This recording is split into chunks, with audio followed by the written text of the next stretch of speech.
नमस्कार साथियों, स्वागत है आपका अपने YouTube channel GS hub by DS sir में। तो कैसे हो आप लोग? उम्मीद करता हूँ आप सब अच्छे होंगे। साथी, आज की श्रृंखला में हम एक बार फिर से देखने वाले हैं एसएससी एमटीएस के previous year question. SSC MTS के प्रीवियस ईयर क्वेश्चन की श्रृंखला नंबर 6 में आप सभी का स्वागत है। इससे पहले यदि आपने एमटीएस की पिछली 5 क्लासें नहीं ली हैं तो जाइए, एक बार आपके लिए प्लेलिस्ट बना दी गई है जिसमें SSC MTS playlist GS hub by DS sir के नाम से है।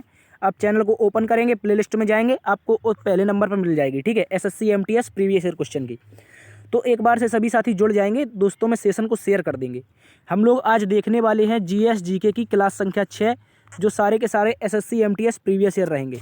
देखो साथी, एसएससी जो होता है वो आपसे आपका एमटीएस हो, सीजीएल हो, सीएचएस हो, कोई भी जो एग्ज़ाम कराता है साथी, वो क्वेश्चन इन्हीं से पूछता है। क्योंकि बहुत सारे क्वेश्चन क्या होते हैं, आपने देखा हो जीडी के क्वेश्चन एमटीएस में पूछ लेता है और एमटीएस के क्वेश्चन जीडी में पूछ लेता है या सीएचएसएल में पूछ लेता है। तो एसएससी संस्था के ही सारे क्वेश्चन हैं, तो आप इसलिए कन्फ्यूज नहीं होंगे कि सीजीएल है या आपका सीजीएल है या सीआईएसएफ है, सीएचएसएल है। तो इस तरह के क्वेश्चन बार बार परीक्षा में रिपीट होते हैं। ठीक है, एक बार से सभी साथी जुड़ जाएंगे, सेशन को शेयर कर देंगे। हम क्या देखने वाले हैं आज हम देखने वाले हैं एसएससी एमटीएस हवलदार 2023 के जीएस जीके के प्रीवियस ईयर क्वेश्चन देखने वाले हैं। यदि अभी तक हमारे चैनल को आप लोगों ने सब्सक्राइब नहीं किया है, यदि आप साथी नए हैं तो एक बार से चैनल को सब्सक्राइब कर लें, क्योंकि क्लास में बहुत ज़्यादा मज़ा आने वाला है। प्रतिदिन शाम 8 बजे हम आपके लिए लाइव क्लास लेकर आते हैं। आज की क्लास संख्या 6 है। ठीक है, चलते हैं आज के पहले क्वेश्चन की तरफ। आज का मोटिवेशन कोड जो साथी आपको ऊर्जावान बनाएगा और मंजिल के प्रति जागरूक रखेगा, कह रहा है लग चुकी है तलब मंजिल की, लग चुकी है तलब मंजिल की, खुद को आग में झोंक देंगे। लग चुकी है तलब मंजिल की, खुद को आग में झोंक देंगे। और ठोकरें कहती हैं मारा जाएगा, ठोकरें कहती हैं मारा जाएगा, हौसले कहते हैं देख लेंगे। क्या कहते हैं साथी? हौसले कहते हैं हम देख लेंगे। ठोकरें कहती हैं हमसे मारा जाएगा, लेकिन हौसला हमारा कहता है कि हम देख लेंगे। हम बहुत मेहनत करेंगे, बहुत ज़्यादा मेहनत करेंगे और हम सफलता को अपने पास रखेंगे।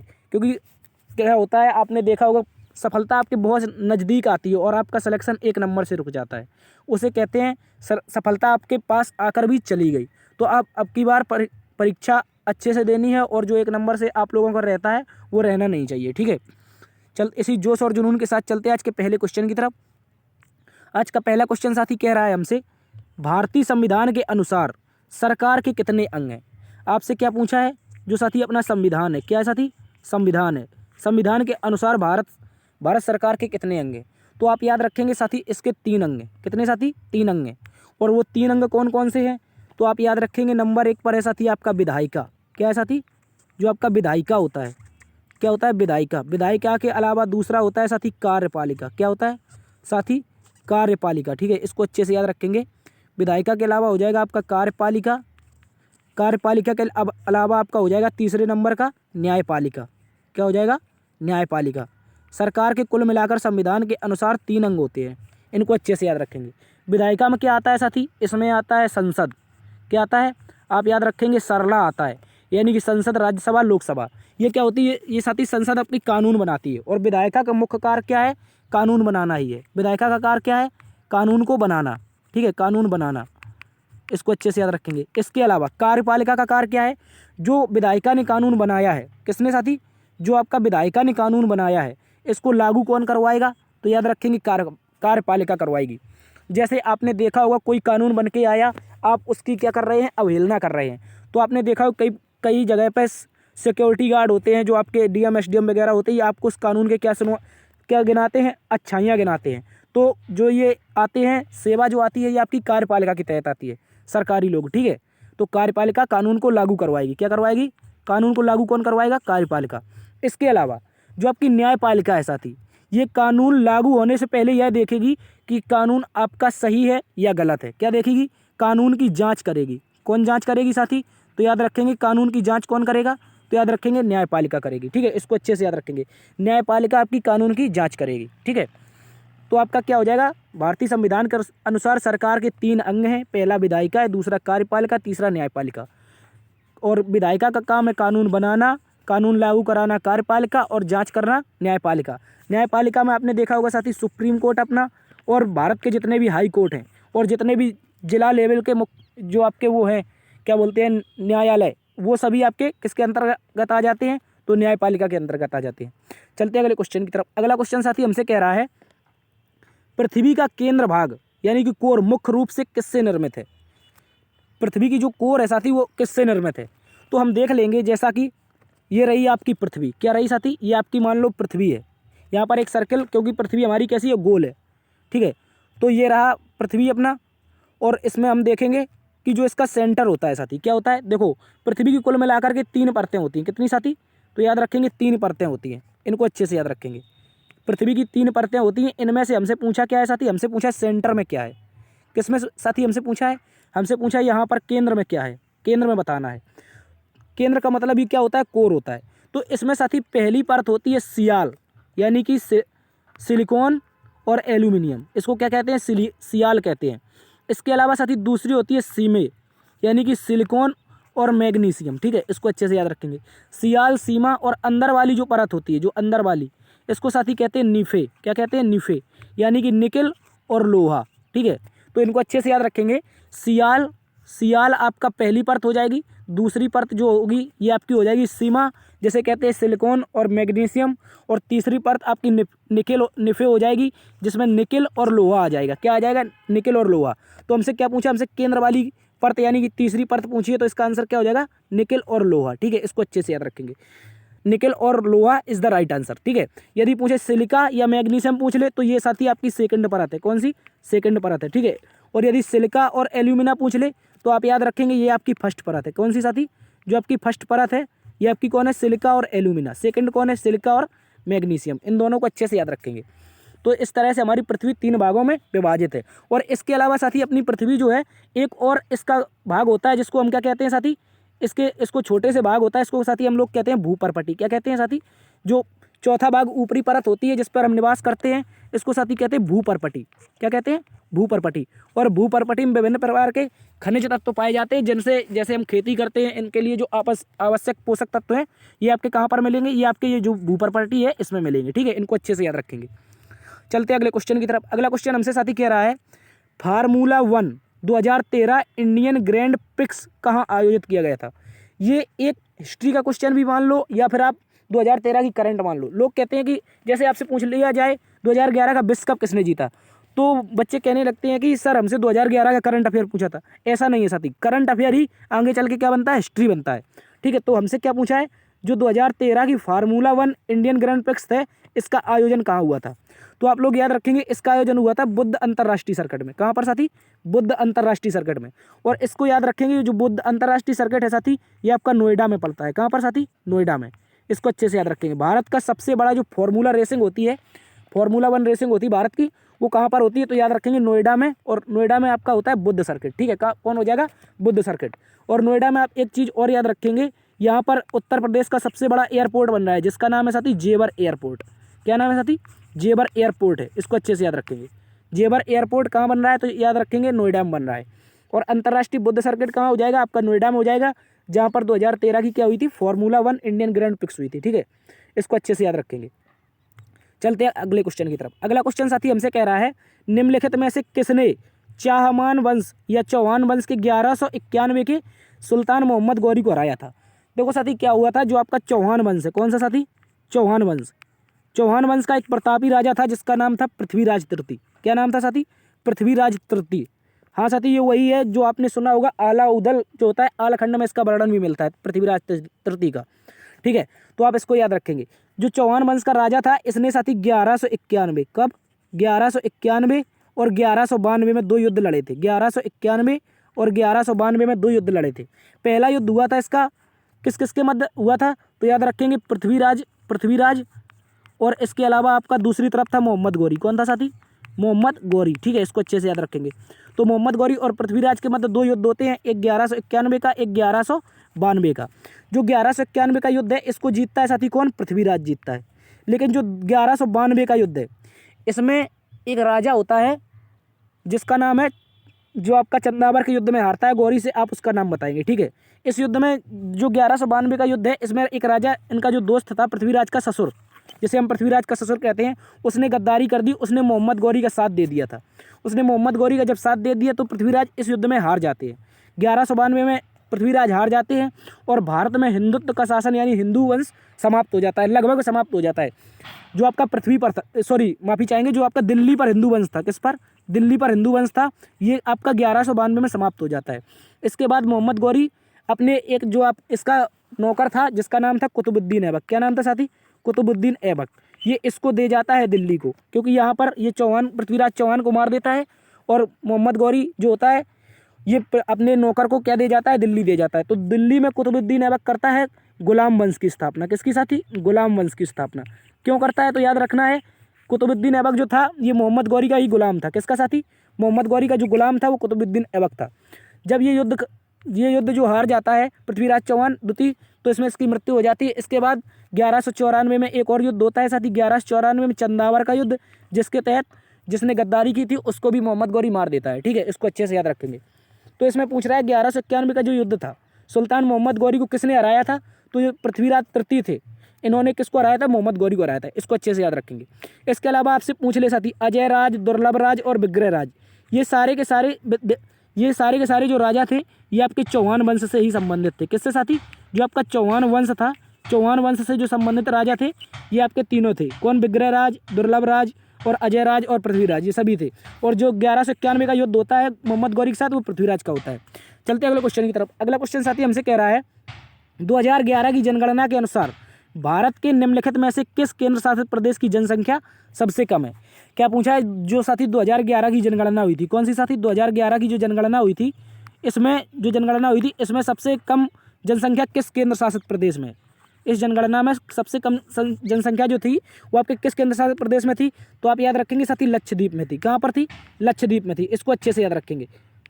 इसके अलावा आप लोग याद रखेंगे जो आपका लक्षद्वीप है, ये जो यूटी थी, कोई भी यूटी जिसमें सर्वाधिक साक्षरता थी, क्या थी साथी, सर्वाधिक साक्षरता, यदि पूछ ले सर्वाधिक साक्षरता कहाँ पर थी, तो लक्षद्वीप में थी, क्योंकि यहाँ में जनसंख्या कम थी और यहाँ के लोग सभी कैसे थे, साक्षर थे, इसको भी अच्छे से याद रखेंगे।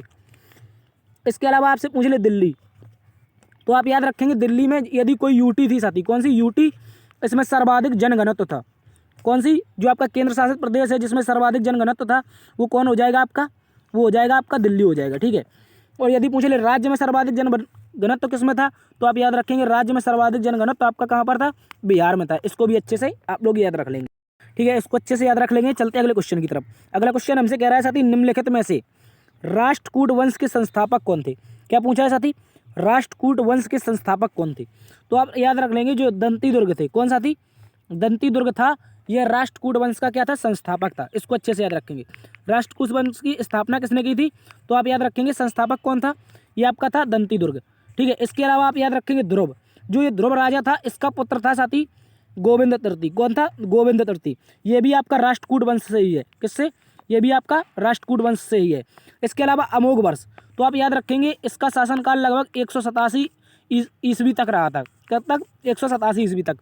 ये राष्ट्रकूट वंश का सबसे शक्तिशाली शासक था, अमोघ वर्ष था, ये जो राष्ट्रकूट वंश था इसका सबसे प्रतापी राजा कह सकते हैं या सबसे शक्तिशाली राजा कह सकते हैं। जो प्रतापी राजा था वो आप कौन था, वो आपका अमोघ वर्ष हो जाएगा, इसको अच्छे से याद रखेंगे। चलते अगले क्वेश्चन की तरफ। अगला क्वेश्चन साथी हमसे कह रहा है बीदर का किला भारत के किस राज्य में स्थित है। देखो ऐसे क्वेश्चन साथी आते रहते हैं, या किला से, कोई नृत्य से, ये विभिन्न राज्यों से कोई ना कोई पूछ लेता है।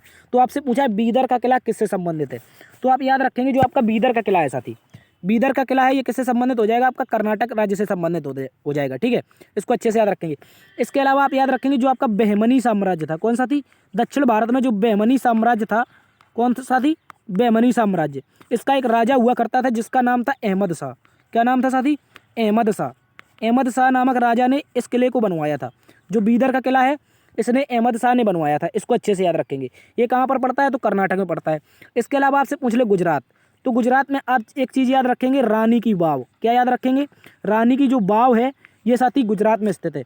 और ये आपके भारत का जो 100 का नोट है, कौन, 100 रुपये का नोट है, नया नोट, इस पर रानी की वाव अंकित है, इसको भी अच्छे से याद रखेंगे।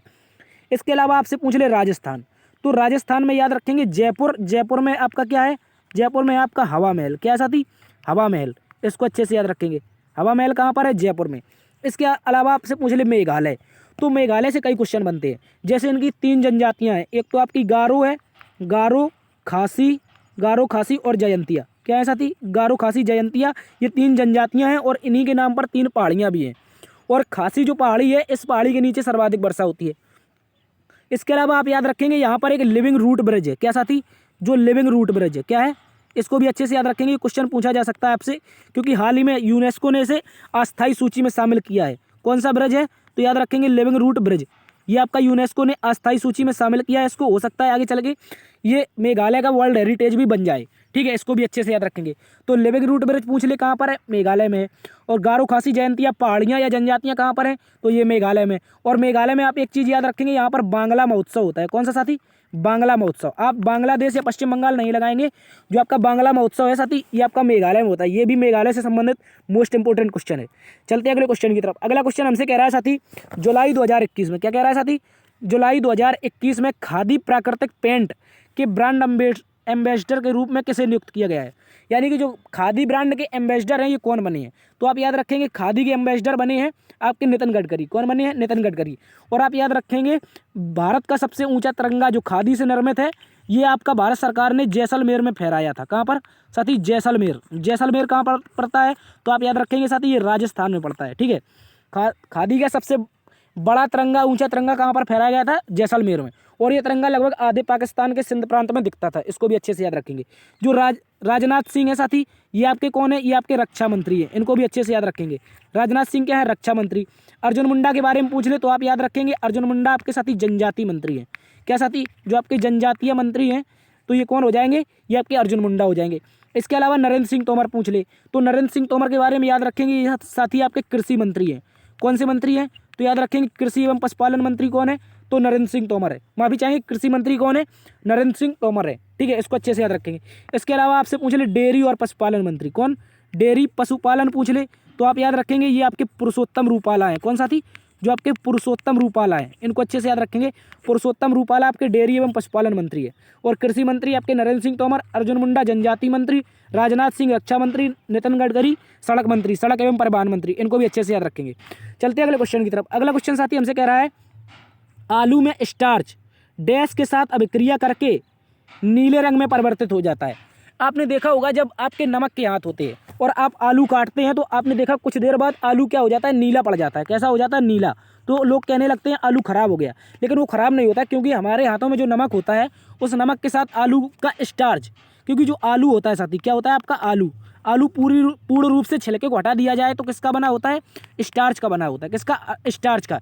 इसलिए आलू में सर्वाधिक क्या मिलता है हमको, कार्बोहाइड्रेट मिलता है। क्या मिलता है साथी, कार्बोहाइड्रेट। किस, यदि पूछे कार्बोहाइड्रेट सर्वाधिक किस में मिलता है, तो आप लोग याद रखेंगे आलू में आपका सर्वाधिक कार्बोहाइड्रेट मिलता है। क्या मिलता है, सर्वाधिक कार्बोहाइड्रेट। ठीक है, और ये क्यों मिलता है यदि पूछ ले आपसे, तो आप याद रखेंगे ये इसलिए मिलता है साथी, ये आपका इसलिए मिलता है क्योंकि आलू पूर्ण रूप से किसका बना होता है, स्टार्च का बना होता है। ठीक है, इसको अच्छे से याद रखेंगे। जब आलू आपका आयोडीन के साथ क्रिया कर लेता है तो कैसा बन जाता है, नीला बन जाता है। ठीक है, इसको अच्छे से याद रखेंगे। आलू आयोडीन के साथ क्रिया करके कैसा बन जाता है, नीला बन जाता है। इसके अलावा आपसे पूछ ले ब्रोमीन, तो आप ब्रोमीन के बारे में याद रखेंगे, इसको साथी Br से प्रदर्शित करते हैं। किससे, Br से प्रदर्शित करते हैं। और साथी ये आपकी आवर्त सारणी में 35वें स्थान पर है। ब्रोमीन जो आपका है ये आपका Br से प्रदर्शित होता है और आवर्त सारणी में 35वें स्थान पर है। इसके अलावा फ्लोरीन पूछ ले साथी, फ्लोरीन को F से प्रदर्शित करते हैं, आवर्त सारणी में 9वां स्थान है। क्लोरीन पूछ ले Cl से लिखते हैं और इसका आवर्त सारणी में 17वां स्थान है। ठीक है, इसको अच्छे से याद रखेंगे। चलते हैं अगले क्वेश्चन की तरफ। अगला क्वेश्चन कह रहा है साथी, पीएम डिवाइन डैश भारत के प्रधानमंत्री की विकास पहल है। आप बताएंगे पीएम जो डिवाइन योजना थी ये 2022 के बजट में अक्सर चर्चा में रही थी। 2022 के बजट में चर्चा में रही थी क्योंकि पीएम डिवाइन के तहत भारत सरकार ने 1037 करोड़ रुपए, कितने, 1037 करोड़ रुपए का विकास के लिए किसको दिए थे, तो याद रखेंगे भारत का जो नॉर्थ ईस्ट एरिया है, कौन सा, जो आपका ये नॉर्थ ईस्ट एरिया है भारत का, ये वाला एरिया, इसको दिए थे। यानी कि इनको क्या कहते हैं साथी, 7 सिस्टर भी कहते हैं। क्या कहते हैं, 7 बहनें कहते हैं, 7 सिस्टर। 7 सिस्टर कैसे कहते हैं, तो आप याद रखेंगे जो नॉर्थ ईस्ट में पूरे भारत के राज्य पड़ते हैं 7, इन सभी को क्या कहते हैं, 7 सिस्टर कहते हैं। ठीक है, तो हमने क्या किया था, उत्तर पूर्वी जो भारत के राज्य थे, कौन सा थी, उत्तर पूर्वी भारत के राज्य थे, इनके लिए हमने चलाई थी पीएम डिवाइन योजना। इसको अच्छे से याद रखेंगे। ठीक है, अच्छे से। इसके अलावा आपसे पूछ ले साथी 7 सिस्टर में कौन कौन आता है, तो आप याद रखेंगे साथी आपका असम आता है। क्या आता है, असम। असम के अलावा आता है साथी मेघालय। मेघालय के अलावा आता है आपका अरुणाचल प्रदेश। क्या आता है, असम, मेघालय, अरुणाचल प्रदेश। अरुणाचल प्रदेश के अलावा आता है नागालैंड। क्या आता है साथी, नागालैंड। नागालैंड के बाद आता है आपका मणिपुर। क्या आता है साथी, मणिपुर। ठीक है, मणिपुर। मणिपुर के अलावा आता है आपका मिजोरम। क्या आता है? मिजोरम। मिजोरम के अलावा क्या आता है? तो आप याद रखेंगे त्रिपुरा आता है साथी। क्या आता है? त्रिपुरा। ठीक है, तो कितने हो गए 7 सिस्टर में? त्रिपुरा 1, मिजोरम, मणिपुर, नागालैंड, अरुणाचल प्रदेश, मेघालय और असम। ठीक है, और इनमें आप याद रखेंगे जो आपका सिक्किम है, सिक्किम साथी आपका 7 सिस्टर में शामिल नहीं है। जो आपका सिक्किम है ये 7 सिस्टर में शामिल नहीं है, आप इसको नहीं लगाएंगे। ठीक है, इसको अच्छे से याद रखेंगे। चलते हैं अगले क्वेश्चन की तरफ। अगला क्वेश्चन साथी हमसे कह रहा है भारत में किस वर्ष सती प्रथा पर प्रतिबंध लगाया गया था? भारत में किस वर्ष सती प्रथा पर प्रतिबंध लगाया गया था? तो आप याद रखेंगे भारत में प्रतिबंध लगा था सती प्रथा पर 1829 में। किसमें लगा था? 1829 में। इसमें साथी राजा राम मोहन राय का प्रयास रहा था। किसका? राजा जो राम मोहन राय थे, राम मोहन राय, इनके प्रयास से 1829 में क्या हुआ था? आपका सती प्रथा पर बैन लगा था। इसके अलावा इन्होंने की थी साथी ब्रह्म समाज की स्थापना। किसकी साथी? ब्रह्म समाज की। जो आपका ब्रह्म समाज था इसकी स्थापना किसने की थी? तो राजा राम मोहन राय ने। इसके अलावा आप याद रखेंगे साथी जो आपका लॉर्ड विलियम बेंटिक था, सती प्रथा को किसने बंद किया था? लॉर्ड विलियम बेंटिक ने। इसको भी अच्छे से याद रखेंगे, लॉर्ड विलियम बेंटिक ने इसको क्या किया था? प्रतिबंधित किया था। ठीक है, इसके अलावा आप याद रखेंगे जो ये कानून था, ये कानून का नाम क्या था? तो आप याद रखेंगे ये कानून था आपका 17A। कौन सा कानून था? 17A के तहत हमने क्या किया था? सती प्रथा जो थी इसको हमने बैन किया था, कानून 17A के तहत। ठीक है, और पूर्ण रूप से भारत में प्रतिबंध हो गई थी आपकी, कब हुई थी? तो आप याद रखेंगे पूर्ण रूप से प्रतिबंधित हो गई थी 1833 में। ठीक है, 1833 में। इसको भी अच्छे से याद रखेंगे। चलते हैं अगले क्वेश्चन की तरफ। अगला क्वेश्चन साथी हमसे कह रहा है नीचे सूचीबद्ध विकल्पों में ध्वनि की गति 25 डिग्री सेल्सियस उच्चतम होती है। क्या पूछ रहा है हमसे? जो विकल्प हैं दिए गए विकल्पों में ध्वनि की गति 25 डिग्री सेल्सियस किस में मैक्सिमम होती है? तो आप याद रखेंगे आपका जो आप एल्यूमिनियम होता है। क्या साथी? एल्यूमिनियम मैक्सिमम 25 डिग्री सेल्सियस ध्वनि की गति होती है। ठीक है, इसके अलावा आप याद रखेंगे ऑक्सीजन क्या होता है? तो आप याद रखेंगे ऑक्सीजन का क्रांतिक ताप। क्या साथी? क्रांतिक ताप। इसको अच्छे से याद रखेंगे, कई बार क्वेश्चन पूछा जा चुका है। ऑक्सीजन का क्रांतिक जो ताप होता है आपका ये होता है कितना? 118.6। ठीक है, इसको अच्छे से याद रखेंगे। 118.6 डिग्री सेल्सियस जो होता है ये आपका ऑक्सीजन का क्रांतिक ताप होता है। आपके मन में दिमाग में क्वेश्चन आना चाहिए साथी क्रांतिक ताप क्या होता है? तो आप याद रखेंगे कोई गैस, कौन सी? कोई गैस जब आपकी गैस से किस में आ जाए? द्रव में आ जाए, तो जिसमें जो दिया गया ताप है उसको क्या कहते हैं? क्रांतिक ताप कहते हैं। ठीक है, इसमें जो बल लगाया जाता है या प्रेशर लगाया जाता है उसको क्या कहते हैं? क्रांतिक ताप कहते हैं। तो आपकी ऑक्सीजन का क्रांतिक ताप 118.6 डिग्री सेल्सियस। इसके अलावा हाइड्रोजन का क्रांतिक ताप आपका हो जाएगा 240 डिग्री सेल्सियस। कितना हो जाएगा? 240 डिग्री सेल्सियस। इसको भी अच्छे से याद रखेंगे। ठीक है, चलते हैं अगले क्वेश्चन की तरफ। अगला क्वेश्चन हमसे कह रहा है साथी बास्केटबॉल में एक फ्री थ्रो में कितने अंकों का होता है? जो आपका बास्केटबॉल में एक फ्री थ्रो होता है, क्योंकि एक फ्री थ्रो हो जाता है तो इसके तहत आपकी टीम को कितने अंक मिलेंगे? तो आप याद रखेंगे 1 अंक मिलेगा। एक फ्री थ्रो में बास्केटबॉल में 1 अंक मिलेगा। इसके अलावा आपसे पूछ ले साथी बास्केटबॉल, तो आप याद रखेंगे जो आपकी बास्केटबॉल होती है साथी, बास्केटबॉल में कुल मिलाकर के एक टीम में 5 खिलाड़ी होते हैं। कितने साथी? 5 खिलाड़ी होते हैं। कितने? तो आप याद रखेंगे 5 खिलाड़ी होते हैं। इसमें एक खिलाड़ी रिजर्व भी होता है, यानी कि 6 खिलाड़ी। एक खिलाड़ी कैसा हो जाएगा? रिजर्व। और खेलते कितने हैं? तो याद रखेंगे 5 खिलाड़ी। एक खिलाड़ी आपका हो जाएगा रिजर्व। इसको भी अच्छे से याद रखेंगे। तो दोनों टीमों में कुल मिलाकर के 12 खिलाड़ी होते हैं। दोनों टीमों के पास एक रिजर्व खिलाड़ी होता है और 5 खिलाड़ी बास्केटबॉल को खेलते रहते हैं। ठीक है, तो 5 खिलाड़ी आप ऑप्शन लगा देंगे यदि पूछ ले आपसे।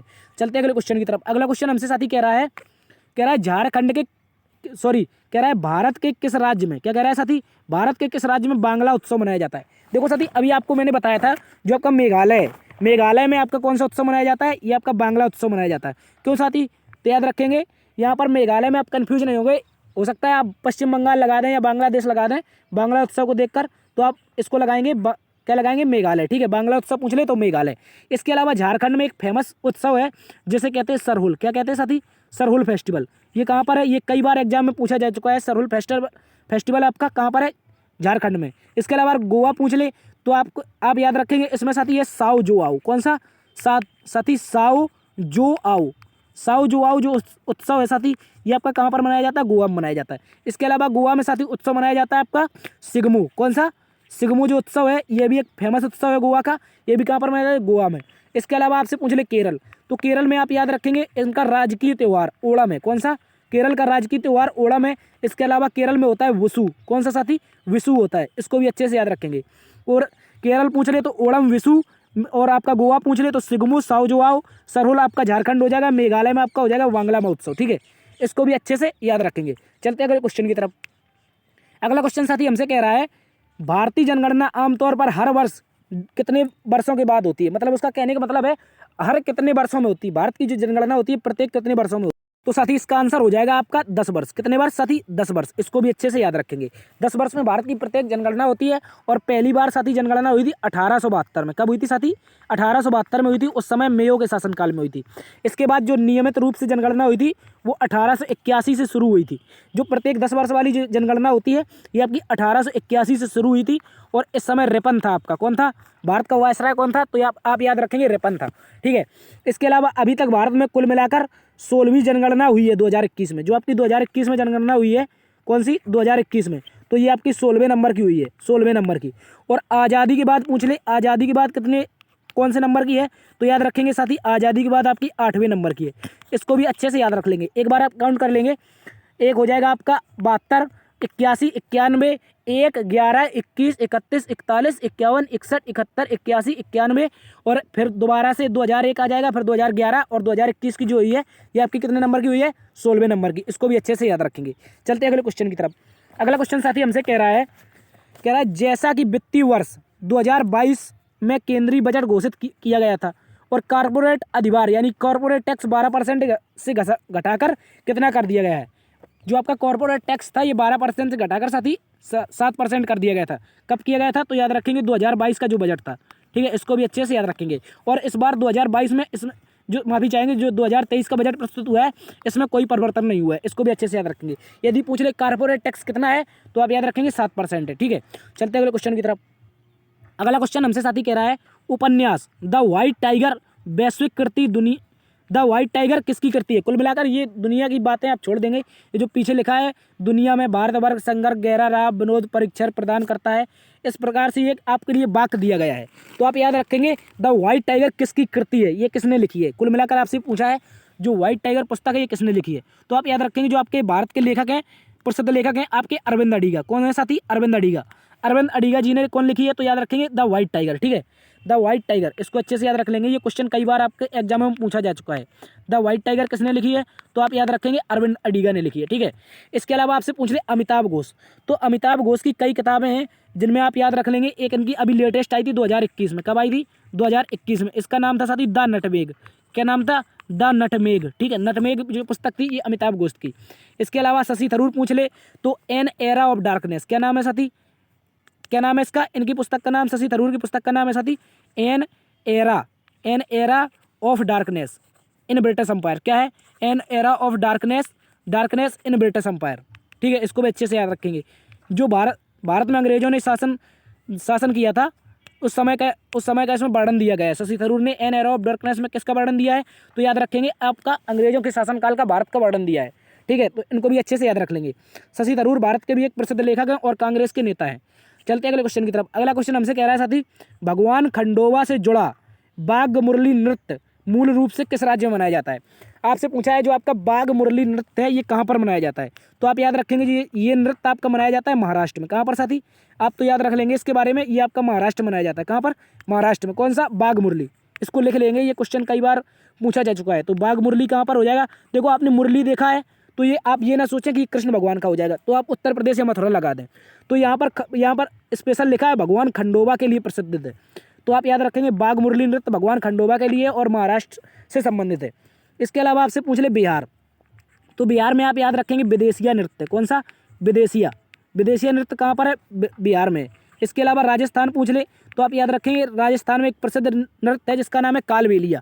और कालबेलिया जो लोक नृत्य है ये भारत की इंटेलिजिबल साइड भी है यानी कि अमूर्त धरोहर है। इसको भी अच्छे से याद रखेंगे। कालबेलिया लोक नृत्य इसका भारत का अमूर्त धरोहर भी है। और इसके अलावा आपसे पूछ ले गुजरात। तो गुजरात के बारे में आप याद रखेंगे आपका यहाँ पर गरबा होता है। क्या होता है साथी? आपका गरबा होता है। गरबा के अलावा यहाँ पर आपका डांडिया होता है। ठीक है। इनको भी अच्छे से याद रख लेंगे। गरबा डांडिया कहाँ पर? गुजरात में। राजस्थान में कालबेलिया जो एक इंटेलिजिबल साइड भी है। और बिहार में आपका विदेशिया हो जाएगा। बाघ मुरली कहाँ पर हो जाएगा? महाराष्ट्र में हो जाएगा। चलते अगले क्वेश्चन की तरफ। अगला क्वेश्चन कह रहा है साथी हमसे निम्नलिखित में से कौन भारत के सर्वोच्च नागरिक सम्मान भारत रत्न सम्मानित होने वाले पहले गायक बने हैं? यानी कि आप बताएंगे जो भारत का अभी तक इतिहास रहा है उसमें पहला सिंगर कौन था जिसको क्या दिया गया था? तो आप याद रखेंगे इनको दिया गया था भारत रत्न। क्या दिया गया था साथी? भारत रत्न दिया गया था इनको। ठीक है। तो कौन थे? ये आपकी थी एम ए सुब्बुलक्ष्मी। इनको याद रखेंगे MS सुब्बुलक्ष्मी। इनका नाम पूरा नाम है मदुरै षणमुखदिब्बू सुब्बुलक्ष्मी। इनको सीधा इस नाम से जानते हैं, MS सुब्बुलक्ष्मी के नाम से। ये भारत के एक प्रसिद्ध सिंगर थी। इनको क्या मिला था, पहली बार यदि किसी सिंगर को भारत में मिला है तो मिला था MS सुब्बुलक्ष्मी को। ठीक है, इनको अच्छे से याद रखेंगे। यदि आपसे पूछ ले साथी उस्ताद अली अकबर खान क्या बजाते थे, तो आप याद रख लेंगे ये बजाते थे आपका तबला, सॉरी माफ़ी चाहेंगे, ये आपके बजाते थे सरोद। क्या बजाते थे, सरोद।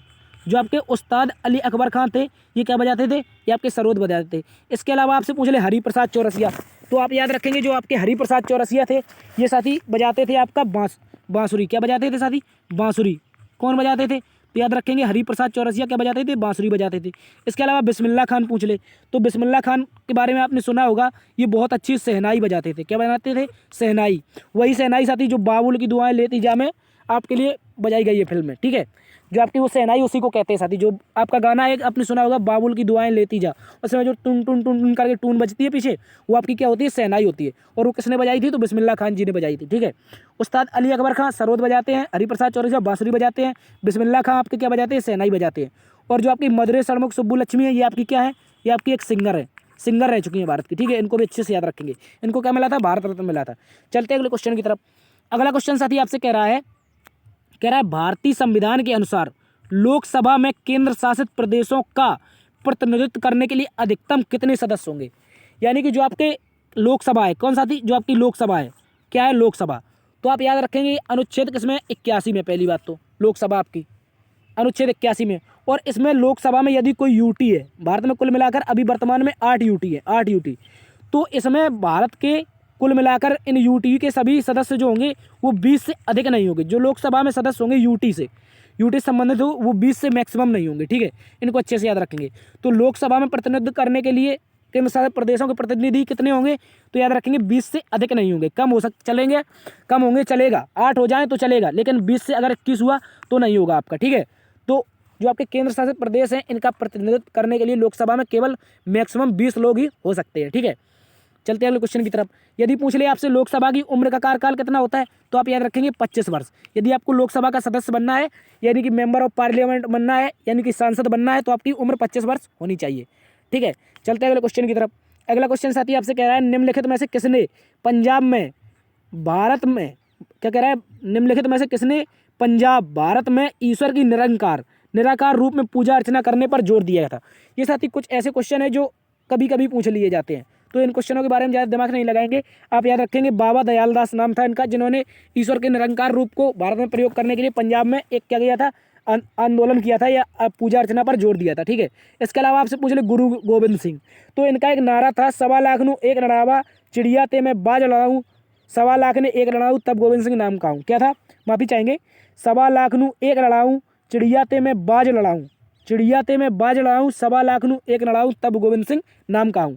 ये सिखों के साथी 10वें गुरु थे। कौन थे साथी, सिखों के, सिख जो धर्म है आपका, सिख के 10वें गुरु थे। कौन थे साथी, 10वें गुरु। इनको भी अच्छे से याद रखेंगे। सिखों के 10वें गुरु कौन थे, तो आप याद रखेंगे गुरु गोविंद सिंह थे। और इन्हीं के जो आपके नवाब साहब थे, बच्चे थे, इनके बच्चों को औरंगजेब ने क्या दे दी थी, मृत्यु। तो उन बच्चों की याद में हम 26 नवंबर को क्या मनाते हैं साथी, माफ़ी चाहेंगे 26 दिसंबर को, 26 दिसंबर को हम क्या मनाते हैं, तो वीर बाल दिवस मनाते हैं। जो गोविंद सिंह जी के 4 बच्चे थे इनकी याद में क्या मनाते हैं, वीर बाल दिवस। वीर बाल दिवस ये इंपॉर्टेंट है क्योंकि सरकार ने पहली बार 2022 में इसको मनाया है। 2022 जो था इसमें पहली बार वीर बाल दिवस आपका मनाया गया है। ये इंपॉर्टेंट है, क्वेश्चन पूछा जा सकता है। तो यदि पूछ ले गोविंद सिंह, तो आप याद रखेंगे सिखों के 10वें गुरु थे और पहले गुरु नानक देव थे। 10 अंतिम गुरु कौन थे, तो गुरु गोविंद सिंह थे। इनको भी अच्छे से याद रखेंगे। चलते हैं अगले क्वेश्चन की तरफ। अगला क्वेश्चन साथी हमसे कह रहा है निम्नलिखित में कौन सा टेरिडोफाइटा है, टेरिडोफाइटा का उदाहरण नहीं है। क्या पूछा है हमसे, टेरिडोफाइटा का उदाहरण नहीं है, यहाँ पर नहीं पूछा है। तो ये साथी क्या होता है, ये एक प्रकार की आपकी वनस्पति होती है। क्या होती है साथी, वनस्पति होती है। इसको अच्छे से याद रखेंगे। जो आपकी एक प्रकार की वनस्पति होती है ये क्या होती है, टेरिडोफाइटा। और ये इस प्रकार कई प्रकार की वनस्पति होती है। तो इनमें जो आपका प्यूनेरिया है, कौन है साथी, आपका प्यूनेरिया। जो आपका प्यूनेरिया है ये आपका किसमें शामिल नहीं है, तो याद रखेंगे टेरिडोफाइटा में। ठीक है, इसको अच्छे से याद रखेंगे। चलते अगले क्वेश्चन की तरफ। अगला क्वेश्चन हमसे कह रहा है साथी 2011 की जनगणना के अनुसार, क्या कह रहा है, 2011 की जनगणना के अनुसार भारत की साक्षरता दर निम्नलिखित में से किस परास रेंज के अंतर्गत आती है। जो भारत की साक्षरता दर है साथी ये किस परास रेंज के अंतर्गत आती है। तो आप याद रखेंगे परास रेंज, सबसे पहले तो क्या होती है, परास रेंज क्या होती है, तो आप याद रखेंगे एक ऐसी रेंज जिसमें आपकी यहाँ से, जैसे हम मान लूँ ये आपका ऑप्शन देख लो आप 70 ही है, 70 है, इसके अंतर्गत जो भी अंक आएगा वो आपका क्या आएगा, परास जो रेंज है इसके अंतर्गत आ जाएगा। 70 से 75 के बीच में कोई भी अंक आ जाए, 71, 72, 72.2, 74.3 और इस तरह से कोई भी क्वेश्चन, कोई भी अंक आ जाए तो क्या होगा, इन दोनों के बीच की परास रेंज होगा। ठीक है, इसको अच्छे से याद रखेंगे। इन दोनों के बीच में जो रेंज होती है उसको क्या कहते हैं, परास रेंज कहते हैं। कोई भी अंक हो, इन दोनों के बीच की रेंज को क्या कहते हैं, परास रेंज। तो आपसे पूछा है निम्नलिखित में से किसके मध्य भारत की साक्षरता दर थी 2011 की जनगणना सर। तो आप याद रखेंगे कुल मिलाकर के साथी जो आपकी भारत की जनगणना थी 2011 की जो जनगणना थी, इसमें भारत की साक्षरता दर थी साथी 74.01। कितनी थी, 74.01% थी, जिसमें आपके साथी पुरुष भी थे, महिलाएं भी थी। यदि पूछे मेल यानी कि पुरुष कितने थे, तो याद रखेंगे इनकी जनगणना थी आपकी 82 पॉइंट कुछ थी। ठीक है, इसके अलावा आपसे पूछ ले फीमेल, तो फीमेल की कितनी थी, तो आप याद रखेंगे 65 पॉइंट, इनकी थी 65.46। ठीक है, इनको अच्छे से याद रखेंगे। फीमेल की कितनी 65.46 और मेल की थी आपकी 82 पॉइंट समथिंग 113 या 14 थी। ठीक है, इसको अच्छे से याद रख लेंगे। तो ओवरऑल देखा जाए तो आपकी टोटल महिला और पुरुष दोनों को मिला दें तो 74.01 बनती है। तो इस प्रकार से हम इसको देख लेंगे। तो इसकी परास रेंज पूछ ले तो कितनी थी, 74.1%। ठीक है, चलते हैं अगले क्वेश्चन की तरफ। अगला क्वेश्चन कह रहा है साथी हमसे निम्नलिखित, क्या कह रहा है साथी, इंद्राणी रहमान भारत के किस शास्त्रीय नृत्य से जुड़ी हैं। आपसे एक क्वेश्चन दिया गया है किसके रूप में, रीजनिंग के फॉर्म में। ठीक है, तो आपसे पूछा है इंद्राणी रहमान किससे जुड़ी। ये साथी आपकी जुड़ी है भरतनाट्यम और ओडिसी। जिस प्रकार से आपने देखा होगा एक और आपकी नृत्यांगना है जिनका नाम है साथी यामिनी कृष्णमूर्ति। क्या नाम है साथी, इनका नाम है यामिनी कृष्णमूर्ति। इनको भी अच्छे से याद रख लेंगे। ये जो आपकी यामिनी कृष्णमूर्ति हैं ये भी 2 लोक नृत्य करती हैं, जो आपके 2 शास्त्रीय नृत्य हैं ये भी करती हैं। एक इनका हो जाएगा आपका कुचिपुड़ी। कौन हो जाएगा साथी, कुचिपुड़ी, जो आपका आंध्र प्रदेश में होता है कुचिपुड़ी। और इसके अलावा ये करती हैं भरतनाट्यम। क्या करती हैं, भरतनाट्यम, जो आपका कहाँ पर होता है, तमिलनाडु में होता है। तो जिस प्रकार से यामिनी कृष्णमूर्ति हैं उसी प्रकार से इनका नाम भी आता है, क्या नाम है, इंद्राणी रहमान करती हैं ओडिसी और भरतनाट्यम। इसी प्रकार यामिनी कृष्णमूर्ति करती हैं कुचिपुड़ी और भरतनाट्यम। तो यानी कि दोनों लोक नृत्य ए और बी दोनों सही हो जाएंगे। ठीक है, चलते हैं अगले क्वेश्चन की तरफ। अगला क्वेश्चन साथी हमसे कह रहा है पृथ्वी पर प्लेट प्रवाह को कितने भागों में वर्गीकृत किया गया है। जो आपकी पृथ्वी है इसमें जो प्लेट प्रवाह हैं इनको कितने वर्गों में विभाजित किया गया है। तो आप याद रख लेंगे पृथ्वी को की जो प्लेट प्रवाह है इसको 3 भागों में विभाजित किया गया है। इसको भी अच्छे से याद रख लेंगे। अभी आपको बताया था सियाल सीमा नफे, ये इसकी 3 परत हैं, लेकिन प्लेट प्रवाह पूछ ले तो प्लेट प्रवाह भी आपका 3 भागों में ही विभाजित किया गया है। ठीक है, तो आज की क्लास में साथी इतना ही। उम्मीद करता हूँ आपको क्लास पसंद आई होगी। यदि साथी पसंद आई है तो प्लीज़ क्लास को लाइक कर दीजिए और यदि चैनल पर नए हैं तो प्लीज़ सब्सक्राइब जरूर कर लें, क्योंकि आपके सब्सक्राइब के बिना हमारे सब्सक्राइबर नहीं होंगे। आप प्लीज़ जल्दी से हमको 1000 तक पहुंचवा दीजिए। ठीक है, आप अपने दोस्तों में शेयर करिए ताकि हमारे भी चैनल कितने हो जाएं, 1000 सब्सक्राइबर हो जाएं। ठीक है, ताकि हमारा चैनल क्या हो जाए, आपका मोनेटाइजेशन हो जाए, जिससे हम आपके लिए लाइव आने लगेंगे। ठीक है, अभी आपके लिए प्रीमायर करते हैं तो फिर उसके बाद हम लाइव आने लगेंगे। ठीक है, देखते रहिए GS हब बाय DS सर। मिलते हैं अगली वीडियो में, तब तक के लिए अपना ख्याल रखना। जय हिंद।